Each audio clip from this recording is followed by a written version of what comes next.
What is going on, everyone? Isn't you're back again with another video. In today's video, we're going to be talking about the St. Louis Cardinals. They've obviously made a couple roster moves themselves, but heading into this 2024 season, it's going to be a pretty interesting year for this team and kind of where they stand. So the guys they have picked up is Sonny Gray, Kyle Gibson, and Lance Lynn for that starting rotation. Obviously, their pitching really hasn't been good, even if you look at last year. Obviously, Adam Wainwright has retired, so they're gonna have to fill that pitching spot somehow. Sonny Gray's a great pickup. Kyle Gibson and Lance Lynn look kind of shaky, but they're only on 1-year deals, so we're gonna see how they go. Be very interesting to see how that Cardinals rotation is going to do. They are all pretty old, though. It's a pretty old pitching staff, at least for the starting pitching. Bullpen, we'll see what happens with that one. They obviously did get rid of some of those guys in the bullpen, during the trade deadline. But heading into next year, obviously they went 71 and 91 in 2023. Not really the best. And pretty much for 3 years straight, they got bounced out of the wild card. Not really a lot of playoff success either. If you look at these recent years, 2019, they beat the Braves in that NLDS, then lost to the Nationals, and they went on to win the World Series. So it hasn't had a ton of success in the postseason, at least recently. So yeah, be interesting to see where this Cardinals team is going to go moving forward. They obviously still have a lot of veterans on their squad with Paul Goldschmidt and Nolan Arenado. I've heard people saying they should get rid of those players, kind of restart, but it's definitely interesting heading into this season where this team's kind of at, because they were expected to be #1 in the postseason this year. That really didn't happen. A lot of guys were struggling on that team to really get anything going, so that can definitely factor into that. And so far, they haven't really picked up much hitting power, to be honest, so kind of interesting situation in St. Louis. It looks like to me they're going to have a similar season. It's interesting to see where this team is going to go moving forward. So I think a lot of us can agree that 2024, 2025 are probably not going to be the best seasons for the Cardinals, but the interesting thing is the best farm systems in the MLB are all in the NL Central, and it's excluding the Cardinals. So that was a recent report that came out. I think the Orioles are #1, then 2, 3, 4, 5 is all in the NL Central, and the Cardinals are not in that conversation at all. That's kind of why they're kind of being forced to buy and kind of somewhat be competitive. They don't have to, but obviously this team wants to win. That's another factor they have to keep in mind when they're trying to build a winning roster, is that their division is going to be really good in the next couple years. We might see a little turntables in this division where the Cardinals could be in last place for a while, and these other teams like the Pirates and the Reds could be in first, which would be pretty interesting to see. Or it could turn to like the AL East, where everyone's just disgusting and everyone's gross and the whole division's getting in the playoffs. I don't know, we will see, but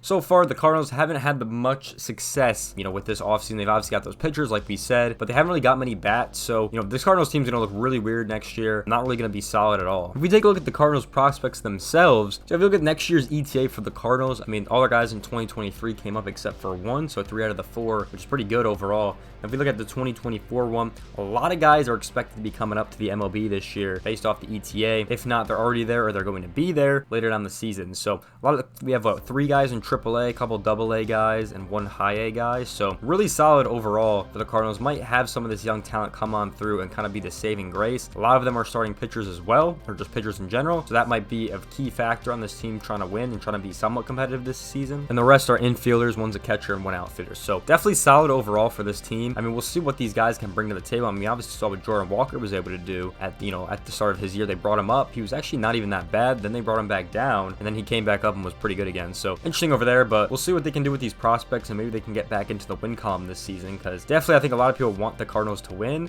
They're definitely like a historic franchise in the MLB, so it is kind of weird seeing them lose a lot. Overall, there's still a lot of guys on the table that they can get, onto their squad. There's a ton of guys that they definitely have not got a contract yet that they could definitely get on their roster, which would be pretty interesting if they want to sign any of these older players or some of these free agents in general, because I know they have spent the money already, and they've spent a pretty good amount on this roster already, but definitely be interesting to see if they want to go out and get any more players. Because taking a look at their money situation right now, their dollars committed is $144.8 million. If you add in the arbitration, everything, and what we're expecting, it's probably going to be around $165.2 million into this squad so far. So still a decent amount of money into this team that it's going to be expected, and especially these are with their guys that they just added as well. That is a pretty decent amount of money that they have already spent on the squad. And if you look at who's coming off the books in the next couple seasons, Paul Goldschmidt's last year as a Cardinal, with that contract he did sign, so he's a free agent in 2025, which will be interesting. I don't know if he's going to sign back or he's going to retire. I don't know what he's going to do, but they have committed a decent amount of dollars to that squad. There's the only free agent in 2025, which is actually pretty interesting. They're gonna have to deal with everyone's in Arbor has got a contract. So yeah, they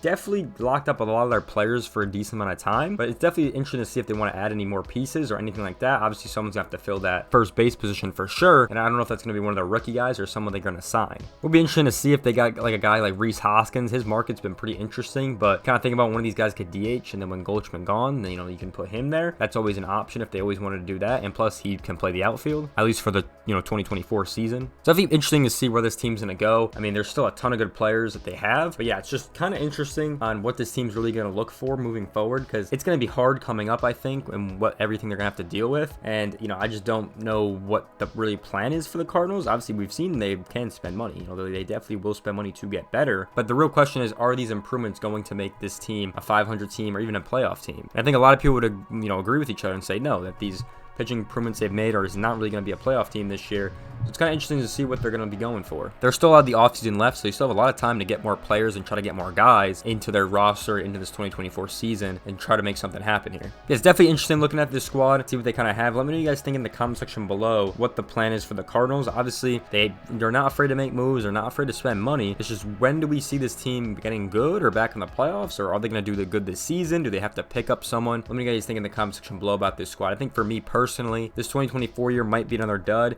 Maybe 2025 we can see them back at 500 or a playoff squad, I think, for me, with the team they have right now. But if you guys do enjoy this video, make sure you guys like, comment, subscribe. I'll see you guys in the next one. Peace out, everyone.